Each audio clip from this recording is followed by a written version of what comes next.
Hi friends, నా పేరు ఆది. ఈ వీడియో చాలా బాగుంటుంది. ఇప్పుడే ప్రోమో వచ్చింది, ప్రోమో చూశాను. దాంతోపాటుగా లైవ్లో జరిగిన నామినేషన్స్ చూసి హార్ట్ఫుల్గా మాట్లాడుతున్నాను. మణికంఠ బోరున చాలా పెద్దగా చాలా ఆనెస్ట్గా ఏడ్చాడు. ఆ ఏడుపులో ఎటువంటి ఫేక్ లేదు. ఆ ఏడుపుని ఎవరైనా ఫేక్ అంటే ఆడు మనిషే కాదు. అతని ఏడుపు మాత్రం ఫేక్ కాదు. అతను ఫేక్గా ఆడుతున్నాడా లేదనేది క్లియర్గా మాట్లాడుకుందాం. థంబ్నెయిల్లో పెట్టినట్టుగా ప్రతి ఒక్కరూ కామెంట్ చేయడానికి ట్రై చేయండి. అది ఏంటంటే, మణికంఠ టార్చర్ పెడుతున్నాడా లేదా అతన్ని చూస్తే పాపం అని అనిపిస్తుందా? మీ ఒపీనియన్ మీకేమనిపిస్తుందో కామెంట్ చేయండి. ఎంతమందికి మణికంఠని చూస్తే ఏంద్రా ఇతను టార్చర్ పెడుతున్నాడు, ఏంది ఇతను అని అనిపిస్తుందా?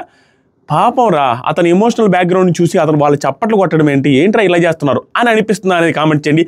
నా ఒపీనియన్ ఏంటనేది నీట్గా క్లియర్గా విత్ ఎగ్జాంపుల్స్తో చెబుతాను. అన్ని వైపులా మాట్లాడతాను. ఈ వీడియోలో ఎంత లెంత్ అయినప్పటికీ కూడా అన్ని పాయింట్స్ కవర్ చేస్తాను. ప్రోమోని కవర్ చేస్తాను. దాంతోపాటుగా మిడ్ నైట్ లైవ్లో జరిగిన నామినేషన్స్లో మణికంఠ ఎందుకు ఏడ్చాడు, ఏడుపు వెనక కారణాలు ఏంటి, తర్వాత ఏడ్చిన తర్వాత ఏమైంది, వాళ్ళందరూ ఎందుకు క్లాప్స్ కొట్టారు, మణికంఠ లాస్ట్లో అభయ్కి ఎందుకు సారీ చెప్పాడు, ఆ తర్వాత మణికంఠ ఇక్కడి నుంచి నా గేమ్ మార్చుకుంటానని ఎందుకు చెప్పాడు, వీటన్నిటి వెనక ప్లాన్ ఏముంది, ప్రీ ప్లానెడ్గా ఏమన్నా వచ్చాడా, అన్నీ మాట్లాడదాం. ఫస్ట్ ప్రోమో చూద్దాం. ఈ వీడియో స్కిప్ చేయకుండా చూడండి. కొంతమంది మూర్ఖులు స్కిప్ చేయకుండా చూసి, కొంతమంది మూర్ఖులు ఏం చేస్తున్నారంటే థంబ్నెయిల్ చూసే డిసైడ్ అయిపోతున్నారు. ఒక నిమిషం చూసే డిసైడ్ అయిపోయి వాళ్ళు ఇట్టన్నారు, ఈడిట్టన్నాడు, వాళ్ళు ఇట్టబెట్టారు, వీళ్ళు ఇట్టబెట్టారు అని ఏదైతే మాట్లాడుతున్నారు. దయచేసి ఒక వీడియో చూసామంటే 1.5లో పెట్టుకోనైనా పూర్తిగా చూడండి. జడ్జి చేసేటప్పుడు మీరు జడ్జి చేయకుండా, కామెంట్ చేయకుండా, ఏం చేయకుండా చూసేవాళ్ళనుకో 1 మినిట్ చూసిపోయినా పోయేదేం లేదు. కానీ జడ్జి చేసేటప్పుడు మొత్తం చూడండి. నా పాయింట్ ఏంటి అనేది అర్థం కావాలి. మీకు అర్థం కాకుండా జడ్జి చేయొద్దు మనిషిని. నేను ఇప్పుడు జడ్జి చేస్తున్నా అంటే ఎపిసోడ్ మొత్తం లైవ్ మొత్తం చూసే జడ్జి చేస్తున్నాను, ఊరికే జడ్జి చేయట్లేదు. దయచేసి నా ఆవేశం అర్థం చేసుకోండి ప్లీజ్, ఓకేనా? ఇప్పుడు ప్రోమో చూస్తూ మాట్లాడదాం. మణికంఠ విషయం వచ్చినప్పుడు పర్ఫెక్ట్గా చెప్తాను. చాలా మంచి పాయింట్లు ఉన్నాయి. మనోడు స్క్రిప్టెడ్గా వచ్చాడా, మనోడు ప్రీ ప్లానెడ్గా వచ్చాడా, ఒక్కొక్కరి యాంగిల్ ప్రీ ప్లానెడ్గా ముందే ప్లాన్ చేసుకొని వచ్చాడా లేదనేది కూడా విత్ ప్రూఫ్స్తో మాట్లాడతా. విత్ ప్రూఫ్స్ అని కూడా పెట్టినందు నందు. సో ఫస్ట్ వచ్చి నామినేషన్స్లో కిరాక్ సీత వచ్చి బేబక్కని నామినేట్ చేసింది. ఎందుకంటే ఆవిడ చెప్పిన లాజిక్ ఏంటంటే, ఫస్ట్ పాయింట్, ఒక కూర మధ్యాహ్నం ఒక కూర నైట్ మాత్రమే చేస్తామని మీకు చెప్పిన మీరు 2 కూరలు నైట్ ఎందుకు చేశారనేది నామినేషన్ పాయింట్. దానికి బేబక్ ఏం చెప్పింది, పర్ఫెక్ట్గా ఎక్స్ప్లెనేషన్ ఇచ్చింది. ఆ పర్ఫెక్ట్గా ఎక్స్ప్లెనేషన్ ఏముంది, అది ఈజీ పాయింట్, అది పెద్ద పాయింట్ కాదు. సీత చెప్పిన పాయింట్ ఈజ్ నాట్ వ్యాలిడ్. ఎందుకంటే ఆవిడ చెప్పిన పాయింట్ ఏంటి, బేబక్క అవును చికెను చేశాను, ఆలూ కర్రీ చేశాను, 2 అని చెప్పింది సీతనే. ఆ 2 చేశారు కదా, ఒకటి చేస్తానని చెప్పినప్పుడు అంటే చికెన్ వచ్చి నాన్ వెజ్ వాళ్ళకి, ఆలూ కర్రీ వచ్చి వెజిటేరియన్ వాళ్ళకి. ఇంకా దాంట్లో ఏముంది, తప్పే ఉంది, ఒక్కొక్కరికి ఒక్కొక్క కర్రీ వచ్చింది. అద్దినోడు ఇద్దనొద్దు, ఇద్దినోడు అద్దండు. సో అది పాయింట్ క్లియర్. దాని తర్వాత ఎగ్ బుర్జీ చేసుకుంటానంటే నాకు అవకాశం ఇవ్వలేదు అనేది. నిజంగానే ఎగ్ బుర్జీ చేసుకుంటా అంటే అవకాశం ఇవ్వలేదు. దాంట్లో కూడా బేబక్కదే మిస్టేక్ లేదు. ఎందుకంటే వాళ్ళు ఆల్రెడీ డిసైడ్ అయిపోయారు. అక్కడ ఎవరు కూడా అజమాయిషీ చేయడానికి ఎవరు లేరు చీఫ్ ఆ టైంలో. వాళ్ళు జస్ట్ సపోర్ట్ చేసి అందరూ అనుకొని సజెస్ట్ చేసి బేబక్కని పెట్టారు. వాళ్ళని పెట్టినప్పుడు కర్రీలో కారం ఎక్కువైంది అది ఇది అంటున్నప్పుడు ఇక్కడి నుంచి నేను ఎవరిని ఏది చేసుకొని ఇవ్వను. నేను కారం వేసిన తర్వాత వచ్చి నిఖిల్ కారం వేయమని చెప్పిన తర్వాత వేసాను. సో ఎవరి సజెషన్స్ నేను తీసుకోను. ప్రతి పూటకి ఒక్క కూర చేస్తాను, బాగున్నా బాగాలేకపోయినా అదే తినాలని రూల్ పెట్టుకున్న ప్రకారం అందరూ వచ్చి అడిగిన అభయ్కి ఒప్పుకోలేదు, నబీల్కి ఒప్పుకోలేదు, ఎవరికి ఒప్పుకున్నప్పుడు సీత కిందకి ఒప్పుకుంటారు. దాంట్లో ఏం బేబక్కది ఏం తప్పలేదు. కానీ నేను చేసుకుంటానన్నప్పుడు నువ్వు ఒప్పుకోలేదు కాబట్టి నేను నామినేట్ చేస్తానన్నట్టుగా ఆ పాయింట్ చెప్పుకోవచ్చు. కానీ అది టాప్ పాయింట్ అనేది రాదు. అది నా పాయింట్. నెక్స్ట్ వచ్చేసరికి సోనియా నామినేషన్స్. ఇక్కడ విష్ణుని రెస్పాన్సిబిలిటీ తీసుకొని పవర్ని యూజ్ చేసుకొని ఇక్కడ విష్ణుతో చాలా వెటకారంగా మాట్లాడేది. నాకు సోనియాలో ఉన్న తలకాయ నొప్పి ఏంటంటే, సోనియాది మణికంఠ ఇద్దరిది మెయిన్. ఇప్పుడు సోనియా గురించి వచ్చింది కాబట్టి సోనియా గురించి మాట్లాడతా, అన్నీ ఇక్కడి నుంచే మాట్లాడతా. నాకు ఇక్కడ ఏదైనా అనిపించింది అనుకో, దాన్ని వ్యూవర్స్ పాయింట్ ఆఫ్ వ్యూలో తీసుకెళ్ళి ఇంకోటి మార్చి చెప్పాలని నా మనసు ఒప్పుకోదు. ఇప్పుడు వీడియో చేసేటప్పుడు కూడా దాదాపుగా 20 నిమిషాలు ఆలోచించాయి. ఏంట్రా నాకు ఒక రకంగా అనిపిస్తుంది, ఇది చెప్పాలా వద్దా అంటే నేను చెప్తా, అదే మైండ్ సెట్ నాది. ఎందుకంటే Sonia too much of negativity face చేస్తుంది అవుట్ సైడ్. కానీ నాకెలా అనిపిస్తుంది అంటే, నేను ఇన్ డెప్త్ చూస్తాను, అన్నీ చూస్తాను కాబట్టి నాకేమనిపిస్తుంది అంటే ఈ సోనియా ఏంట్రా పాయింట్స్ బాగా మాట్లాడుతుంది, ఈ ఎటకారం, ఈ ఓవర్ యాక్షన్, ఈ పొగరుతో మాట్లాడుతున్న ఫీలింగ్ ఏదైతే ఫేషియల్ ఎక్స్ప్రెషన్స్, ఆ తర్వాత ల్యాగ్ చేసే విధానం నచ్చట్లేదు కదా, ఆ పాయింట్లు పెట్టే విధానం, అవతలోడు ఏం మాట్లాడలేని సిచ్యువేషను, కొండ బద్దలు కొట్టినట్టు మాట్లాడుతుంది, అవతలో తప్పులు చూపించేటట్టు మాట్లాడుతుంది, అవి బాగున్నాయి కదండి. విష్ణుప్రియతో మాట్లాడే విధానం కూడా, ఆ వెటకారం, అంటే అనవసరమైన పాయింట్లు తీసుకొచ్చి మాట్లాడే విధానం నాకు నచ్చలేదు లైవ్లో చూసా. కానీ ఆవిడ చెప్పిన పాయింట్స్ మాత్రం బాగున్నాయి. ఈవిడ నామినేట్ చేయడానికి వస్తుంది, విష్ణుప్రియ సోనియా నామినేట్ చేస్తుంటే ఆవిడ వెటకారంగా మాట్లాడుతూ ఏమంటుందంటే, నేను ఇలాగా యోగాలు చేసుకోవడానికి, ఆ తర్వాత బ్రీతింగ్ ఎక్సర్సైజ్ చేయడానికి రాలేదు, నేను ఆడడానికి వచ్చాను, అలా అనవసరం లేని వెటకారమైన మాటలు మాట్లాడుతుంది. కానీ విష్ణుప్రియ మాత్రం ఎటువంటి కౌంటర్లు ఇవ్వట్లేదు, అది మాత్రం అసలు నచ్చట్లే. విష్ణుప్రియ సంథింగ్ ఆవిడ ఓన్ ఎక్కడైతే బయట ఫైర్గా ఉంటుందో ఆ ఫైర్ ఇంకా తీసుకురాలేదు, కొంచెం మాస్క్ వేసుకొని ఆడుతుంది అనేది నా గట్టి ఫీలింగ్. భారీ మాస్క్ వేసుకొని ఆడుతుందని. మీరు ఇస్తున్న ఆ మాస్క్ తీసేసి ఒరిజినాలిటీ బయటికి పెడితే ఆవిడకి మంచిది మైలేజ్. లేకపోతే ఆ మాస్క్ తీసుకొని ఆడుతుందని అందరికీ తెలుసు, ఎందుకంటే రియల్ బయట ఆవిడ బిహేవియర్ ఏంటని చాలా షోల్లో చూసాము, ఆవిడ చాలా మాస్గా ఉంటారు. ఇక్కడేమో క్లాస్గా అసలు సంబంధమే లేదు, అంత కంచి కామకోటి పేద ఎంత ప్రశాంతంగా ఉంటున్నారు. అది మాత్రం మాస్క్తోనే ఉన్నారని అనిపిస్తుంది యాజ్ ఆఫ్ నౌ. నెగిటివిటీ ఏం లేదు, కానీ యాజ్ ఆఫ్ నౌ ఆ మాస్క్ తీస్తే బాగుంటుంది. ఇక్కడ ఏమంటుంది, అంతే జోకులు వేసుకో, హ్యాపీగా చిల్లో ఒక పక్కన కూర్చొని యోగాలు చేసుకొని అంటది. తర్వాత ఇక్కడ అబ్బాయిని మెచ్చుకోవాలి.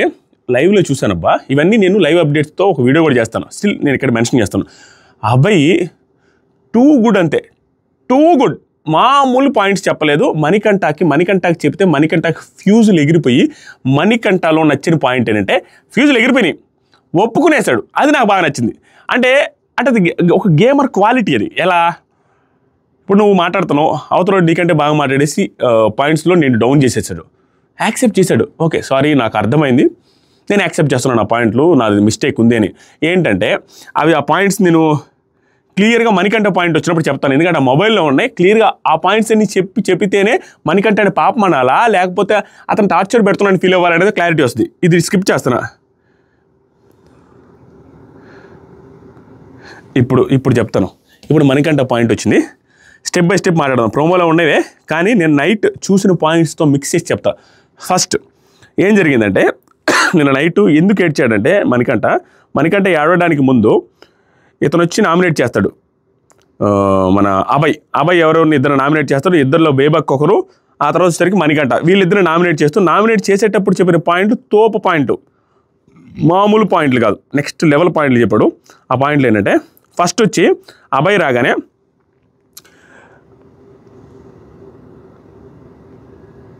అభయ్ నామినేషన్ స్టార్ట్ అవ్వగానే అభయ్ ముందు నేను ఒకటి చెప్పాలి, ఇది ప్రోమో అనాలిసిస్ అయినప్పటికి కూడా ఈ పాయింట్స్ కొన్ని కవర్ చేయకపోతే అర్థం కాదు. ప్లీజ్ ముందు నేను ఒకటి చెప్పాలి, ఎవరు హౌస్లో ఉండకూడదు అనే వాళ్ళని నామినేట్ చేయమని బిగ్ బాస్ చెప్పాడు. కాబట్టి నాకు ఎవరైతే హౌస్లో ఉండకూడదు, వాళ్ళు ఉండడం నాకు ఇష్టం లేదో వాళ్ళని నామినేట్ చేస్తున్నాను. పర్ఫెక్ట్ అయితే మాట్లాడిన ప్రతి పాయింట్ టోటల్లాగా పర్ఫెక్ట్గా మాట్లాడు అభయ్. సో అభయ్ ఏమంటాడంటే, మణికంఠ ఎమోషనల్లీ చాలా వీక్ అవుతున్నావు, నువ్వు మాత్రం రాగానే అలా మాట్లాడడం నచ్చలేదు నాకు, నువ్వు గుర్తు పెట్టుకుంటా అన్నావు ఆ టైంలో, అది నాకు నచ్చలేదు. వీళ్ళందరినీ వెళ్ళేటప్పుడు నేను గుర్తుపెట్టుకుంటా, మిమ్మల్ని అందరినీ గుర్తుపెట్టుకుంటా అనేసి అంటే ఆ పాయింట్ నాకు నచ్చలేదు. నువ్వు మమ్మల్ని గుర్తుపెట్టుకుంటా అనాల్సిన ఇన్సిడెంట్ అక్కడ ఏం జరగలేదు.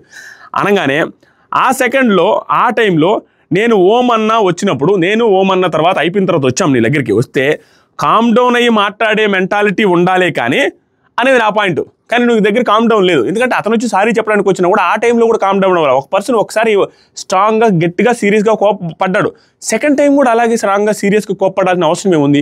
ఆ టైంలో అయినా నువ్వు డౌన్ అయ్యి మాట్లాడాలి కదా, అది కూడా చేయలేదు నువ్వు. తర్వాత దానికి నాగమణికంట ఫస్ట్ ఆఫ్ ఆల్ నా ఎమోషనల్ ఐక్యూ అయితే హై, నేను అది యాక్సెప్ట్ చేస్తాను. నేను పెరిగిన వాతావరణం అలాంటిది. That does not mean that నేను వీక్ కంటెస్టెంట్ అని. నాకు మణికంఠలో నచ్చిన పాయింట్, మణికంఠలో నెగిటివ్స్ చెప్తా, పాజిటివ్స్ చెప్తా, అన్నీ క్లియర్గా వెళ్ళాలి ప్లీజ్, దయచేసి నా రిక్వెస్ట్ ఇది. మణికంఠలో నచ్చింది ఏంటంటే, నేను ఎమోషనల్ కోషెంట్ ఎక్కువ ఐక్యూ ఉందని, దట్ డజంట్ మీన్ నేను ఎమోషనల్ కంటెస్టెంట్ వీక్ కంటెస్టెంట్ అని కాదు అంటాడు. మాట్లాడే విధానం బాగుంటుంది, అంటే మనకి కన్విన్సింగ్గా అనిపిస్తుంది బాగా వింటే. సో నేను ఎమోషనల్ కంటెస్టెంట్ అయినంత మాత్రాన నేను వీక్ కంటెస్టెంట్ అని కాదు, ఎందుకంటే ఎమోషనల్గా ఉండడం అనేది వీక్ అనేది కాదు అనేది అతని పాయింట్. ఇక్కడ మనం ఒకటి గుర్తుపెట్టుకోవాలి, ప్రతిసారి తను బ్యాక్గ్రౌండ్ తీసుకొని వచ్చి మాట్లాడడం అనేది నాకు నిజంగా నచ్చలేదు. అది వర్స్ట్, అది టార్చర్ లాగా నేను కూడా ఫీల్ అవుతున్నాను. ఖచ్చితంగా మణికంఠ టార్చర్ పెడుతున్నాడు ఈ విషయంలో. There is no doubt. That దీని వెనకాల ఉంది. ఆ పాయింట్ కూడా ఏడ్చినప్పుడు దాని గురించి వచ్చినప్పుడు చెప్తా. ఇదంతా బాగా చెప్పాడు, అబ్బాయి బాగా నామినేట్ చేశాడు. తర్వాత ఈ హౌస్లో ఎమోషనల్ పర్సన్ విన్ అవ్వకూడదు అని కూడా ఏం లేదు, ఎందుకంటే పల్లవి ప్రశాంత్ విన్ అయ్యాడు కదా, అదొక ఎగ్జాంపుల్ మనసులో పెట్టుకుని అని ఉంటాడు ఈయన. తర్వాత అది నిజం అనే నమ్మాను, నేను నన్ను బయటకు పంపించేస్తున్నారని నిజం, నేను వెళ్ళిపోతున్నాననేసి నమ్మాను కాబట్టి ఖచ్చితంగా గుర్తుపెట్టుకుంటాననేసి నేను అన్నాను. ఆ పాయింట్ నేనైతే ఒప్పుకుంటున్నాను. తర్వాత నాగమణికంట నా ఫేషియల్ ఎక్స్ప్రెషన్స్ ఏంటంటే ప్రతిసారి ఆల్ ద టైమ్ సీరియస్గానే ఉండడం వల్ల అలా అనిపించిందేమో, కానీ మళ్ళీ సారీ చెప్పడానికి వచ్చాడు మళ్ళీ సారీ చెప్పడానికి వచ్చినప్పుడు నాకేమనిపిస్తుంది అంటే ఆయనతో పాటు మీరు వత్తాసు పలకడానికి వచ్చినట్టుగా వచ్చేసరికి నాకు నచ్చలేదు. అనగానే అబ్బాయి సీరియస్ అయ్యాడు. ఏంటి నువ్వు మాట్లాడే మాటలు కరెక్ట్గా మాట్లాడో, వత్తాసు పలకడం గిత్తాసు పలకడం అని మాట్లాడొద్దు అని సీరియస్గా మాట్లాడాడు. ఆ మాట్లాడితే గట్టిగా మాట్లాడుతుంటే మళ్ళీ నాగ డౌన్ అయ్యి మణికంట అబ్బాయి ఏమంటాడంటే ఎమోషనల్లీ అంటే ఎవరి ఫ్లాష్ బ్యాక్ వాళ్ళకు ఉంటుంది, ఓకేనా, అది ఊరికి అవసరం లేదు ఇక్కడ. టూ గుడ్ అంత పాయింట్, ఇంకా దానికి మాట్లాడడానికి ఏం లేదు. అందరికీ ఎమోషనల్ బ్యాక్గ్రౌండ్ ఉంటుంది, దట్ ఈస్ వెరీ ఫ్యాక్ట్. ఎందుకంటే బిగ్ బాస్ హౌస్కి వెళ్ళాడు అంటేనే లైఫ్లో కొంచెం డౌన్లో ఉండి సిచ్యువేషన్స్లో ఆఫర్స్ ఏమి రాక పరిస్థితులు బాగలేకపోయిన వాళ్ళు ఎక్కువ ఛాన్స్ వెళ్ళడానికి. అక్కడ డబ్బులు వస్తాయి, కొంచెం రెమ్యునరేషన్ వస్తుంది, అక్కడ వెళ్ళిన తర్వాత గెలిస్తే ఏమన్నా అవ్వచ్చు, ఫేమ్ వస్తుంది, తర్వాత లైఫ్ సెట్ అవ్వచ్చు అని. ప్రతి ఒక్కరికి ప్రాబ్లమ్స్ ఉండే ఉంటాయి. 100% ఒక్కొక్కరికి ఉండే ప్రాబ్లమ్స్ డిఫరెంట్గా ఉండొచ్చు, అందరికీ ఉంటాయి. అవి కూడా అవసరం లేదు. అది పర్ఫెక్ట్గా చెప్పాడు అబ్బాయి. తర్వాత అబ్బాయి అందరూ క్లాప్స్ కొట్టారు దానికి, ఆ మాట అన్నానికి. ఆ క్లాప్స్ కొట్టారు, క్లాప్స్ కొట్టిన టీడీ చూశాడు, అందరూ క్లాప్స్ కొట్టేశారు. తర్వాత అబ్బాయి ఏమనంటే ఆల్రెడీ మెంటల్లీ ఫిక్స్ అయ్యే వస్తాం ఇక్కడికి, ఏదైనా జరగని ఏమైనా కానీ అనేసి. కానీ రెడీగా ఉండాలి అన్నిటికీ, అనుకునే వస్తాం కదా, మెంటల్లీ ఫిక్స్ అయ్యే వస్తాం కదా, అలాంటి వాళ్ళే ఇక్కడ ఉండాలనేది నా పాయింట్. సో ఏదైనా మెంటల్గా ఫిక్స్ అవ్వాలి, మనం ఎన్ని కష్టాలు ఉన్నా ఏమన్నా మనం గట్టిగా ఆడాలనే వాళ్ళే ఉండాలి. కానీ నువ్వు అలా లేవు కాబట్టి నువ్వు ఈ హౌస్లో ఉండడానికి లేదు, అర్హత లేదు అనేది నా పాయింట్ అని పర్ఫెక్ట్గా చెప్పాడు. There is no doubt, super point అంతే. దానికి అబ్బాయి ఇంకో పాయింట్, నా పాయింట్ చెప్పిన అక్కడ నువ్వు పప్పెట్ అని యూజ్ చేయడం కూడా నాకు నచ్చలేదు. ఎందుకంటే వాళ్ళు నీకు పప్పెట్ లాగా ఉన్నారు అనేసి నిఖిల్ని, యష్మి వాళ్ళ గురించి, ప్రేరణ గురించి మాట్లాడుతూ ఆ పప్పెట్ అనే పదం యూజ్ చేశాడు లైవ్లో. అది కూడా నాకు నచ్చలేదు, అంత పదం వాడాల్సిన అవసరం లేదు అక్కడ అనేసి చెప్పాడు. తర్వాత హౌస్లో మా మధ్య జరిగింది అని కాదు, ఏదైనా మాట్లాడచ్చు. ఇంకొక పాయింట్ కూడా నేను క్లియర్ చేస్తున్నాను, హౌస్లో నాకు నీకు మధ్య జరిగిందనే కాదు, ఏదైనా మాట్లాడచ్చు. అందుకని పప్పెట్ అనే వర్డ్ యూజ్ చేసింది కూడా నాకు నచ్చలేదు, అందుకని నామినేషన్లు తెస్తున్నాడు. తర్వాత ఇంకో మాట, నేను కూడా రెస్పెక్ట్ఫుల్గా పెరిగిన, ఇది బాగా మాట, నేను కూడా రెస్పెక్ట్ఫుల్గా పెరిగినా బాయ్, నా లైఫ్ నా ఫ్యామిలీ కూడా రెస్పెక్ట్ఫుల్గా పెంచారు నన్ను. బొచ్చు ఎవడికి కావాలి ఎంతంతా, అవన్నీ అవసరం లేదు అనేసి అన్నట్టు. నువ్వు కూడా అంటే దాని ఉద్దేశం విధంగా నువ్వు ఎన్ని కష్టాలు పడ్డావు ఏంటంటే ఎవరికి అవసరం, ఇక్కడ నువ్వు గేమ్ ఆడాలా, అవన్నీ అనవసరం ఎవరికైనా, నాది కూడా అనవసరం, నీది కూడా అనవసరం అన్నట్టుగా ఇండైరెక్ట్గా చెప్పాడు.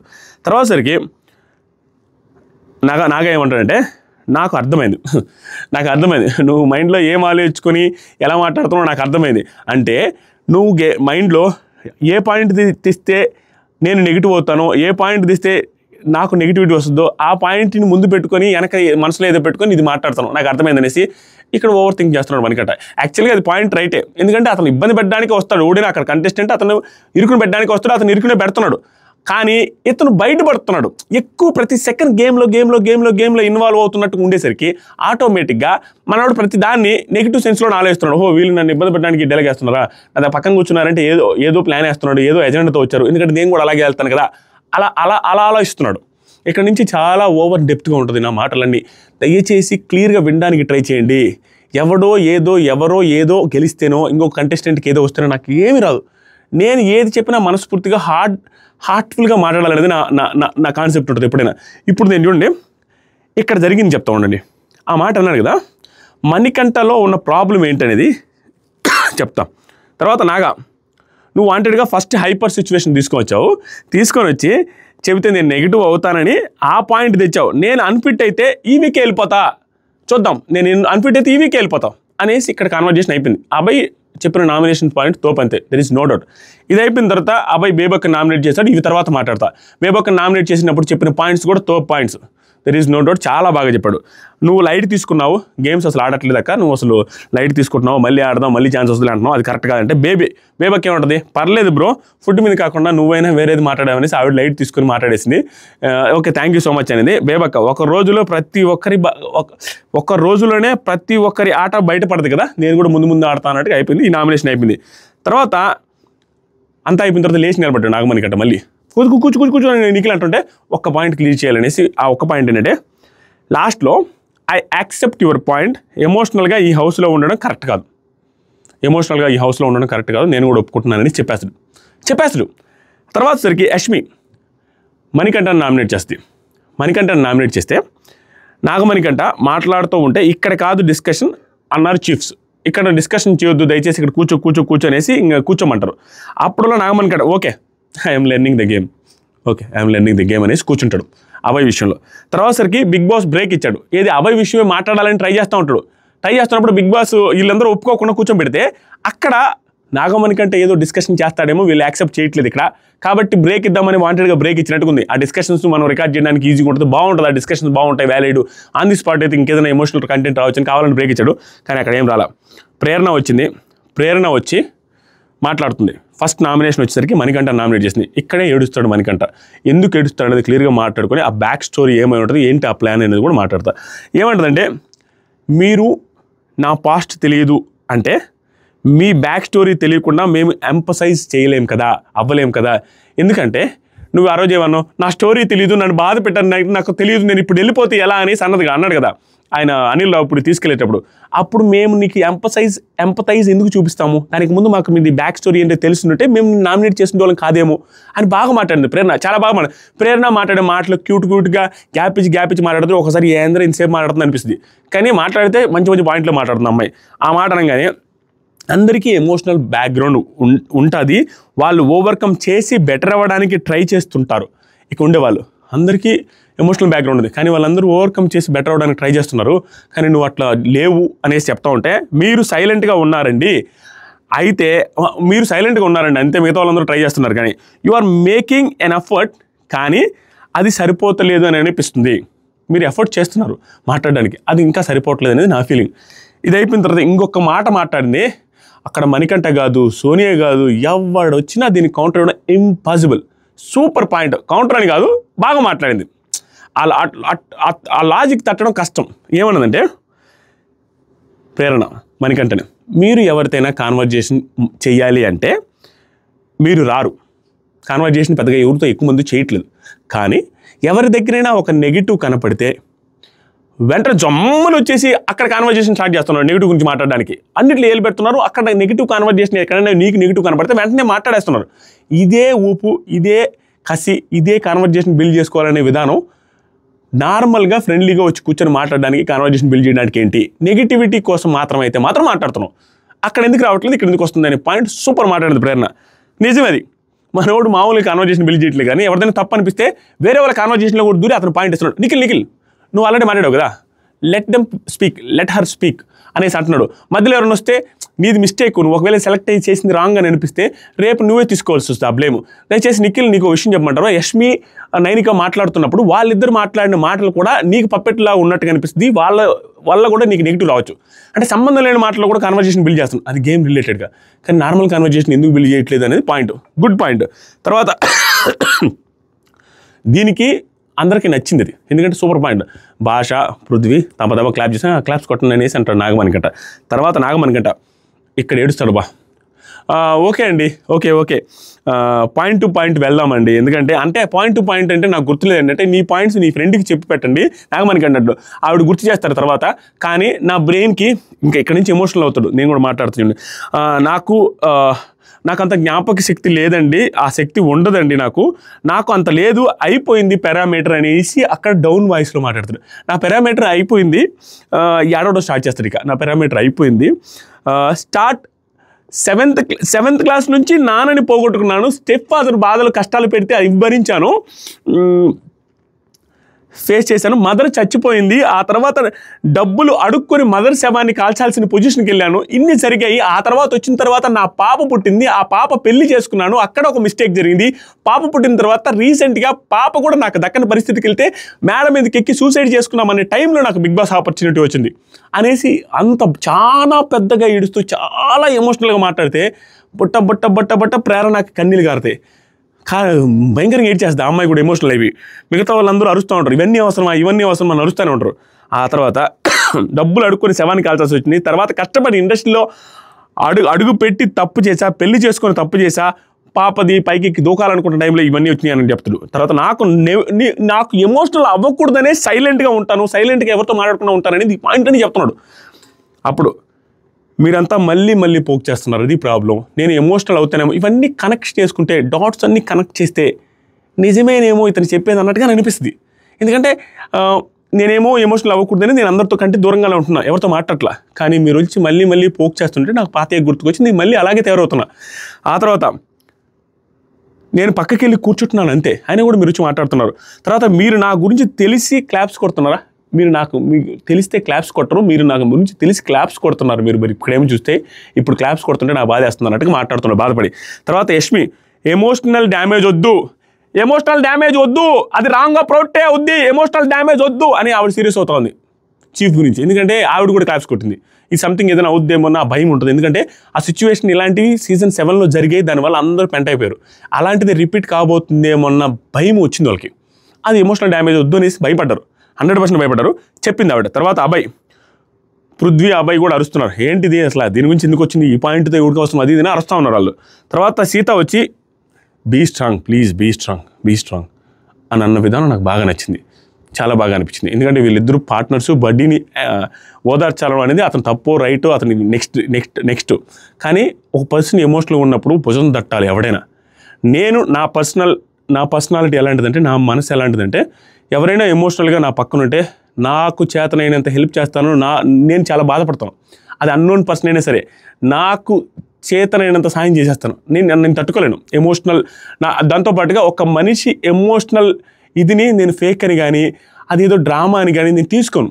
99% తీసుకున్నా. 1% షూర్ షాట్ ప్రూఫ్లు ఉంటేనే తీసుకుంటా. రియల్ లైఫ్లో అంతే, ఇంకోటైనా అంతే.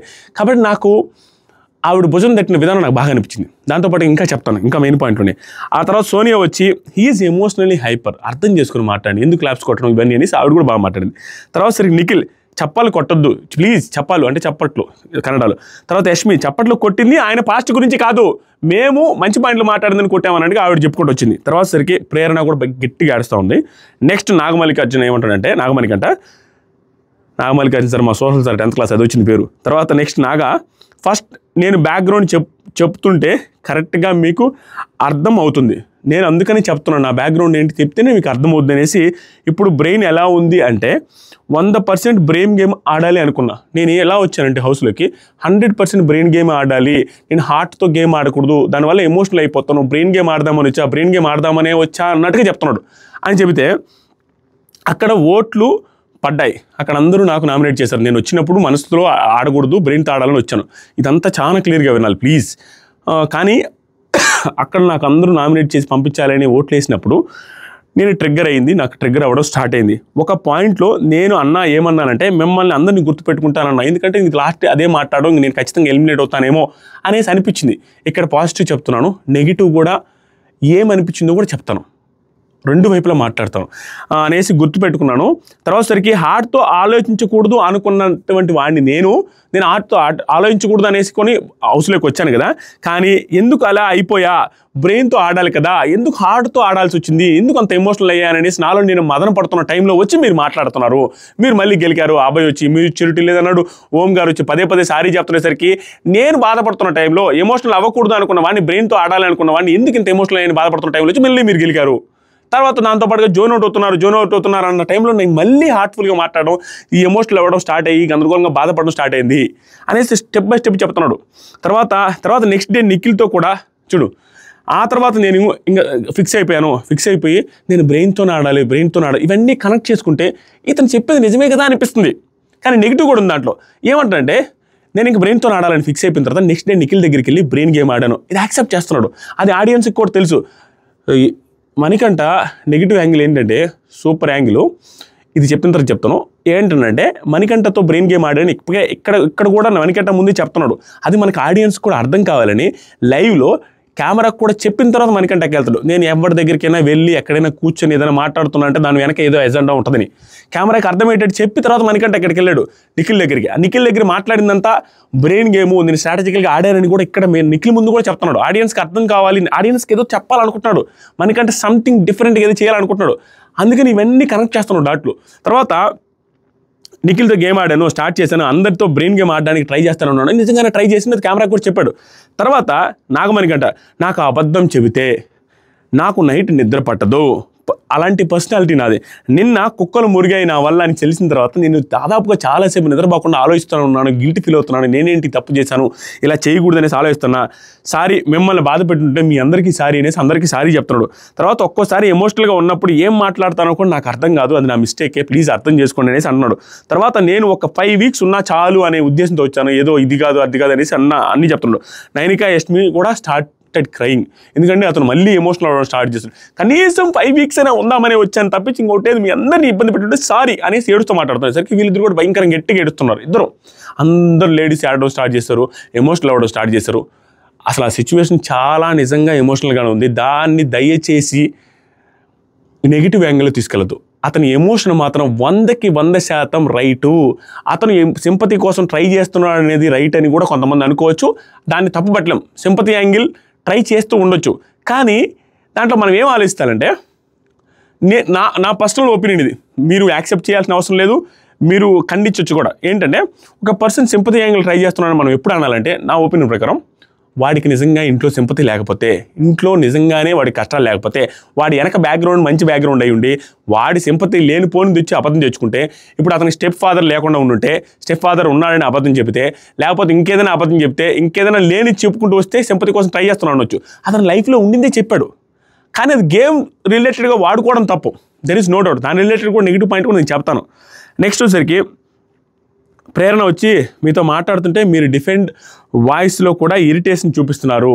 ఈ పాయింట్ కూడా బాగా చెప్పింది. అంటే డిఫెండ్ చేసుకునేటప్పుడు అతను ఇరిటేటెడ్గా మాట్లాడుతారు, దానికి చెప్తాను నా ఫేషియల్ ఎక్స్ప్రెషన్స్ అలాంటివి అని. అది ఇప్పుడే కదా మాకు అర్థమైంది అనేసి ప్రేరణ కూడా చెప్పద్ది. తర్వాత నాగా నేను ఎందుకు ఓపెన్ అవ్వలేదు అంటే, నాకు ట్రస్ట్ లేదు, ఇక్కడికి వచ్చిన వాళ్ళు అంతా గేమర్సు, ఈవెన్ నేను కూడా గేమరే, మీరు నా ఎమోషన్కి ఎందుకు వాల్యూ ఇస్తారనేసి నాకు ట్రస్ట్ లేదు, అందుకని నేను ఎవరిని నమ్మట్లేదు, నాకు హ్యూమానిటీ మీద కూడా నమ్మకం ఎప్పుడో పోయింది అనేసి ఇవన్నీ చెప్తున్నాడు. నన్ను నేను ప్రొటెక్ట్ చేసుకోవాలి, ముందుకు వెళ్ళాలి అనే ఇంటెన్షన్ తప్ప దాంతోనే తప్పించి ఇంకేమీ లేదు. ఉన్నా కానీ మిమ్మల్ని హర్ట్ చేయాలని లేదు. ఇప్పుడు దాన్ని ఏమంటారంటే, ఇతను డిఫెండింగ్ చేసేటప్పుడు ఇరిటేషన్ ఉంది, వాటికి చెప్తున్నాను అనమాట, నన్ను నేను ప్రొటెక్ట్ చేసుకోవాలి, నేను గేమ్లో ముందుకు వెళ్ళాలని మాట్లాడే మాటలు తప్ప అవన్నీ మిమ్మల్ని హర్ట్ చేయాలని నాకు ఎక్కడ ఉండదు. దయచేసి నా గేమ్ పాయింట్ ఆఫ్ వ్యూలో నన్ను నేను ముందుకు తీసుకెళ్ళడానికి మీతో అట్లా మాట్లాడుతాను తప్ప నాకేం కోపాలు ఏం లేవు అనేసి నీట్గా ఎక్స్ప్లెయిన్ చేశాడు. తర్వాత సరికి ఇవన్నీ చెప్పకుండా నా రెస్పెక్ట్ కాపాడుకోవాలనే వచ్చా, ఇవన్నీ చెప్పకూడదు, ఈ ఎమోషనల్ బ్యాక్గ్రౌండ్, ఈ సింపతి ఇవన్నీ చెప్పకూడదు, దానివల్ల నా రెస్పెక్ట్ కాపాడుకోవాలని వచ్చా. అంటే దట్ మీన్ నా రెస్పెక్ట్ ఇక్కడ పోయింది, నేను ఇవన్నీ అవుట్ బర్స్ట్ అయ్యి మాట్లాడి నాకు బాధలన్నీ చెప్పుకోవడం వల్ల నాకు రెస్పెక్ట్ పోయిందని నేనే అనుకుంటున్నాను అంటే ఇండైరెక్ట్గా చెప్పాడు. కానీ ఇక్కడ కుదరలేదు. కానీ మీరు వచ్చి ఆ టైంలో జోన్ అవుట్ అవుతున్నాం అనేసరికి నాకు మళ్ళీ అవి గుర్తుకు రావడం స్టార్ట్ అవుతున్నాయి, అందుకు ఎక్స్ప్లెనేషన్ ఇవ్వాల్సి వస్తుంది అన్నాడు. తర్వాత సరికి నాగమణికట నేను ఇంకా హార్ట్ గేమ్ ఆడాలి అనుకోవట్లేదు, లెట్స్ బీ బ్రెయినీ, నన్ను బ్రెయిన్ గేమ్తో ఆడనివ్వడానికి ట్రై చేయండి, దయచేసి ఇంకా జోన్ అవుట్ అవుతున్నావు, ఒంటరిగా ఉంటున్నావు, ఇలాంటి మాటలు మాట్లాడితే నేను మళ్ళీ ఎమోషనల్ అవుతానేమో, బ్రెయిన్ గేమ్ ఆడతాను ఇక నుంచి, ఎమోషనల్ గేమ్ ఆడను, హార్ట్ఫుల్గా ఆడను, బ్రెయిన్తో ఆడతాను, నేను అనుకున్నది ఎట్లయితే వచ్చినా అట్లా ఆడతాను అనేసి చెప్పాడు. తర్వాత సరికి నామినేషన్స్ చేస్తూ ఎమోషనల్ అయింది ప్రేరణ. అట్లా ఇంకా దాని గురించి మాట్లాడుతూ ఎమోషనల్ అయిపోయింది ప్రేరణ, బాగా ఎమోషనల్ అయిపోయింది. దాని తర్వాత సోనియాని నామినేట్ చేసేటప్పుడు కూడా ఎమోషనల్ అవుతుంటే సోనియా వచ్చి హగ్ ఇచ్చింది, అక్కడ వరకు జరిగింది. ఇది అయిపోయిన తర్వాత ఈ డిస్కషన్స్ అయిపోయింది కదా, దీంట్లో నెగిటివ్ యాంగిల్ చూద్దాం. ఇప్పుడు చెప్పిందంతా పాజిటివ్ యాంగిల్, ఏది పాపం మణికంఠ అనే యాంగిల్ ఇప్పుడు దాకా చెప్పా. ఎందుకంటే మనోడి లైఫ్ చాలా ప్యాథటిక్ సిచ్యువేషన్స్ ఫేస్ చేశాడు, దెర్ ఈజ్ నో డౌట్, అది నిజం. ఎందుకంటే వాళ్ళ అక్క కూడా పోస్ట్ పెట్టింది, వాళ్ళ అక్క రిలేటెడ్గా పోస్ట్ పెట్టింది, దాంట్లో నిజాలు ఉన్నాయన్నట్టుగా. దాంతోపాటుగా అంత అబద్ధాలు ఎవరు చెప్పడం, ఇంటర్నేషనల్ టెలివిజన్లో, ఎందుకంటే అవి బయట పడితే పెంట్ అయిపోయి కంప్ అయిపోతాడు. దాంతోపాటుగా పాజిటివ్ యాంగిల్ ఏంటంటే, ఇంత సింపతి యాంగిల్స్, ఇంత కష్టాలు ఉన్నాయని బాధపడుతున్న టైంలో కూడా ఇంతవరకు ఇన్ని సీజన్స్లో ఏ సీజన్లో చూసుకున్నా సింపతిగా బాధలు పడుతూ ఎక్కువ ఏడుస్తూ ఉండే ఏ కంటెస్టెంట్ కూడా ఇంత ఓవరాల్గా ఇంత ఆర్గ్యుమెంటల్ స్కిల్స్, మాటల్లో క్లారిటీ ఉన్న కంటెస్టెంట్ నేను చూడలేదు. ఏది ఇంతకంటే తోపులు లేరని చెప్పట్లా, ఎమోషనల్గా ఎప్పుడు ఏడుస్తూ ఉంటూ మాట్లాడే వాళ్ళలో ఇంత ఆర్గ్యుమెంటల్ స్కిల్స్ నేను చూడలేదు. దాంట్లో మణికంఠ తోపే, అది పాజిటివ్ యాంగిల్. దాంతోపాటుగా ఆ సింపతి యాంగిల్కి వాళ్ళు క్లాప్స్ కొట్టడం, వాళ్ళు దానికి అతను బాధలు చెబుతుంటే క్లాప్స్ కొట్టడం, ఇవన్నీ నాకు నచ్చలేదు నిజంగానే. అతను చూస్తే నిజంగానే పాపం అనిపించింది, దెర్ ఈజ్ నో డౌట్. ఎందుకంటే అతను బ్రెయిన్ గేమ్తో ఆడాలనేసి వచ్చాను, తర్వాత హార్ట్ గేమ్తో ఆడాల్సి వచ్చింది. దానివల్ల మీరందరూ జోన్ అవుట్ అవుతున్నాం అన్న వల్ల నేను ఇలా తయారయ్యాను. తర్వాత కూడా బ్రెయిన్ గేమ్ ఆడడానికి చూశాను, రెండో రోజు మూడో రోజు. అది నాకు ఎగ్జాంపుల్ చెప్పేసరికి నాకు కనెక్ట్ అయింది. నేను ఎందుకంటే లైవ్ అప్డేట్స్ చూశాను కాబట్టి అతను నిజంగా అలాగే ఆడడానికి చూస్తున్నాడు. అందరి దగ్గరికి వెళ్తున్నాడు, అందరి దగ్గర క్లూ తీసుకుంటున్నాడు, అందరికీ అన్ని ఎక్కడ ఏం చేయాలో అన్నీ చేస్తున్నాడు. ఖాళీగా ఏమి ఉండలేదు, అతను చెప్పినట్టు చేస్తున్నాడు.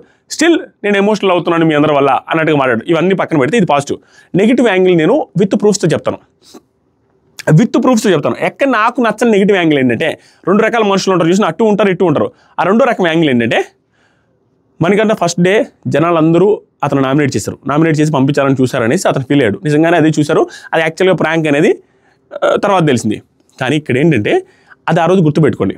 అతను మిమ్మల్ని అందరినీ గుర్తుపెట్టుకుంటాననేసి బాధపడడం, నేను ఎన్ని కష్టాలు పెట్టి వచ్చానని మీకు తెలియదు అనేసి చెప్పి ఎలిమినేట్ అవబోతున్న టైంలో దేవుడి పాట పాడి ఆ తర్వాత కూడా నాకు నేనే ఫ్యాన్ అని చెప్పడం, ఇవన్నీ ఎవరికి నచ్చలేదు, నాకైతే నచ్చలేదు. ఇవన్నీ అన్న తర్వాత అయిపోయింది. తర్వాత రోజు ఏం జరిగిందంటే, మీరు గమనిస్తే ఇది అతను ప్రాంక్ అని నాకు తెలియదు, నేను వెళ్ళిపోతున్నానని నిజంగా అనుకున్నానని చెప్పాడు. అది నిజంగా అతను అనుకున్నాడా లేదనేది ఇప్పుడు ప్రూవ్ చేద్దాం. ఇదంతా అయిపోయిన తర్వాత నెక్స్ట్ 2 days తర్వాత ఏం జరిగిందంటే, నేను ఆల్రెడీ ఏందో చెప్పా, కెమెరా ముందు కూర్చొని కెమెరాతో చెప్తున్నాడు, నేను ఏది చేసినా ఒక ఎజెండా ఉంటుంది అన్నాడు. కెమెరాకే చెప్తుండు, నేను ఎక్కడికి వెళ్ళి ఎవరితో మాట్లాడినా ఒక ఎజెండా లేకుండా ఎవరి పక్కన కూర్చొని అన్నాడు. ఇది కూడా గుర్తుపెట్టుకుని.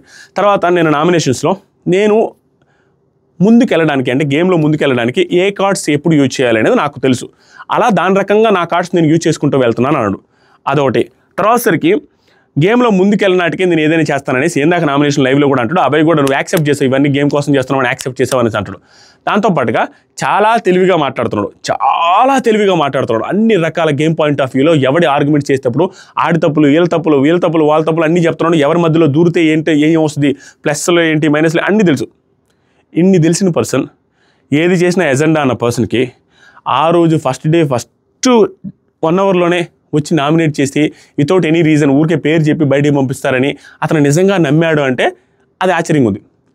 నమ్మలేదు, దాన్ని సింపతి యాంగిల్కి ఏమైనా కన్వర్ట్ చేశాడా? ఎందుకంటే ఇంత తెలివైన పర్సన్ దాన్ని ప్రాంక్ నిజంగానే తీసుకెళ్లరు అనేసి అనిపించలేదు అతనికి. ఇన్ని రకాలుగా ఎజెండాతో ఆడతాను, ఆ తర్వాత వచ్చరికి ఏది చేసినా కార్డ్స్ యూజ్ చేస్తాను అనేసి చెప్తున్న పర్సన్కి ఆ రోజు ప్రాంక్ అని తెలీదా? అది అర్థం చేసుకోలేడా? ఇంత గేమ్లో మీద క్లారిటీ ఉన్న పర్సన్ అనేది నా పాయింట్.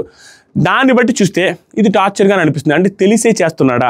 ఈ ఏడుపంతా ఫేక్ అని చెప్పను, కానీ ఈ సింపతి యాంగిల్ ఏదైతే ఉందో అది మాటికి గుర్తు చేస్తూ, నా కష్టాలను గుర్తు చేస్తూ ఉన్నది సింపతి యాంగిల్ కోసమే. ఎందుకంటే అతను ఆ రోజు కూడా తీసుకొచ్చిన సింపతి యాంగిల్ కోసమే. అతనికి భయమేం లేదు, అతనికి ఎలిమినేట్ చేస్తారని తెలియదు, ఎలిమినేట్ చేయరు అని తెలుసు. కానీ స్టిల్ గేమ్ పాయింట్ ఆఫ్ వ్యూలో ఆ కార్డు యూజ్ చేశాడు. ఆ కార్డు యూజ్ చేయడమే కాకుండా అతను అన్న ప్రకారం ఏదైతే కెమెరాలతో అన్నాడో ఆ ఎజెండాతోనే చేశాడని నాకు అనిపిస్తుంది. ఆ రకంగా చూస్తే అది టార్చర్గానే ఫీల్ అవ్వాలి. 2 యాంగిల్స్లో చూడొచ్చు ఈ గేమ్ని. కానీ ఏ యాంగిల్లో ఇది మెయిన్ పాయింట్ ఈ వీడియో మొత్తం మీద. నందన్, ఏ యాంగిల్లో మనం చూడాలి అనేది ఇప్పటికిప్పుడు డిసైడ్ అవ్వలేం. మనోడు మణికంఠ టార్చర్ పెడుతున్నాడా లేదంటే పాపం మణికంఠనా అనేది డెఫినెట్గా ముందు చూస్తే మనకు అర్థమవుతుంది. ఇంకా ఫర్దర్గా 3-4 daysలో అతను ఏదైనా టాస్క్ వస్తే ఆడే విధానం, ఇక్కడి నుంచి మాట్లాడే విధానంలో ఇతను నిజంగానే పాపం అనుకోవాలా లేకుంటే ఇతను ఏం టార్చర్ పెడుతున్నాడని ఫీల్ అవ్వాలని తెలుసుది. ఇప్పటికిప్పుడైతే నేను ఒక కంక్లూజన్కి రాలేకపోతున్నా. అంటే రెండిట్లో ఇట్లా ఉంది. ఎమోషనల్గా టార్చర్ అనే ఫీల్ అవ్వాలంటే గేమ్ పాయింట్ ఆఫ్ వ్యూలో అతను మాట్లాడే మాటలు, ఆర్గ్యుమెంట్స్ సూపర్ ఉన్నాయి, చాలా సూపర్ ఉంది. చెప్పడానికి సిగ్గు కూడా పట్ల, చాలా సూపర్ ఉన్నాయి. ఇక్కడ పాపం అని అనుకోవాలనుకుంటే పాపం అనుకోవడానికి ప్రాబ్లం ఎక్కడ వస్తుందంటే, మనోడు అన్ని ఎజెండా అని చెప్తుండే ఇది కూడా ఎజెండానేమో, అన్ని కార్డ్స్ యూజ్ చేస్తారంటే ఇది కూడా ఒక కార్డ్ ఏమో, 2 రకాలుగా స్ట్రక్ అయిపోయి పిచ్చి బట్టి అసలు అర్థం కావట్లా. భయంకరమైన హానెస్ట్గా రివ్యూ చెబుదాం అనుకునేసరికి 2 యాంగిల్స్ చెప్పాల్సి వస్తుంది. ఒక సైడ్ తీసుకోలేని సిచ్యువేషన్లో ఉన్నా నేను. నా పరిస్థితి, నేను ఇప్పుడు ఏం చెప్పాలనుకుని ఈ వీడియో చేశాను అనేది హార్ట్ఫుల్గా ఈ వీడియో మొత్తం చూసినోడికి మాత్రం అర్థమవుద్ది. మిగతా వాళ్ళకి ఎవరికి అర్థం కాలేదు, అర్థం కాదు. దయచేసి ఈ వీడియో మొత్తం చూసిన వాళ్ళు మాత్రమే కామెంట్ పెట్టండి, నేను చెప్పింది కరెక్టా కాదా. 2 యాంగిల్స్ ట్రై చేశాను, 2 యాంగిల్స్ కవర్ చేశాను. నెక్స్ట్ ఏం జరుగుద్ది, నెక్స్ట్ ఇతను ఎలా ఆడతారనేది, ఇతను టార్చరా, ఇతను చూసి పాపం అనుకోవాలా అనేది మనకు ఒక క్లారిటీ వస్తుంది అని అనుకుంటున్నాను. కొత్తగా ఎవరైతే చూస్తున్నారో నా అనాలిసిస్, నేను మాట్లాడే విధానం, నేను పెట్టే ఎఫర్ట్స్ నచ్చితే మన ఛానల్ని సబ్స్క్రైబ్ చేయండి, ఈ వీడియో నచ్చితే లైక్ చేయండి. అండ్ ఎలా తీసుకోవాలి మణికంఠని, మీరు ఎలా తీసుకుంటున్నారు, ప్రజెంట్ పాపం అనుకుంటున్నారా, టార్చర్ అనుకుంటున్నారా అనేది కూడా కామెంట్ చేయండి. అండ్ ఈ వీక్ ఎలిమినేట్ అవుతాడా అనేసి కామెంట్ నేను తమ్మునేలో పెట్టాను చూస్తారా, దాని గురించి కూడా క్లారిటీ ఇస్తా. నేనేమనుకుంటున్నానంటే చెప్పలేం, ఎలిమినేట్ అయినా అవ్వచ్చు. సేవ్ కూడా అవ్వచ్చు. అది ఏంటి అనేది దేని మీద డిపెండ్ అవుతుంది అంటే ఈ 2 రోజుల్లో పెట్టే టాస్కుల్లో ఇతను ఉత్తమ ఆటలేనా, టాస్కుల్లో కూడా ఎఫర్ట్స్ పెడతాడా లేదా అనే దాని మీద కూడా డిపెండ్ అవుద్ది. ప్లస్ ఫ్యామిలీ ఆడియన్స్ దీన్ని ఈరోజు నైట్ ఎపిసోడ్ని ఎలా తీసుకుంటున్నారు అనేది మీరు కూడా డిసైడ్ అవుద్ది. మోస్ట్లీ సేవ్ అవుతాడే అని అనుకుంటున్నా, ఎందుకంటే అది ఎమోషనల్ కంటెంట్ని ఎక్కువ మంది ఎమోషనల్గా కొంచెం కనెక్ట్ అయ్యే అవకాశం ఉంది, ఎందుకంటే ఆర్గ్యుమెంటల్ స్కిల్స్ కూడా బాగున్నాయి కాబట్టి. లేదా అది చెప్పలేం, ఈ 2 రోజులు కూడా మళ్ళీ కూడా రిపీటెడ్గా అది ఎమోషనల్ అవుతూ ఉండండి, ఎలిమినేట్ కూడా అవుతాడు, ఏది చెప్పలేం. మీకేమనిపిస్తుందో కామెంట్ చేయండి. Thank you so much, love you all. Next live updates గురించి వీడియో వస్తాయి, నామినేషన్స్ గురించి కూడా వీడియోస్ వస్తూనే ఉంటాయి, కంటిన్యూస్గా వస్తుంటాయి. దయచేసి మీ అందరికీ నేను చేసే రిక్వెస్ట్ ఏంటంటే మన ఛానల్లో నోటిఫికేషన్స్ రావు, ఎందుకంటే రోజు 4-5 వీడియోలు చేస్తున్నాం కాబట్టి. అప్పుడప్పుడు ఆదిరెడ్డి అని సెర్చ్ చేసి చూస్తూ ఉండండి, వీడియోస్ కనపడుతూ ఉంటాయి, చూస్తూ ఉండండి. Thank you so much. నా ఇన్స్టాగ్రామ్ లింక్ కూడా కామెంట్ సెక్షన్లో ఫస్ట్ కామెంట్ ఇస్తాను.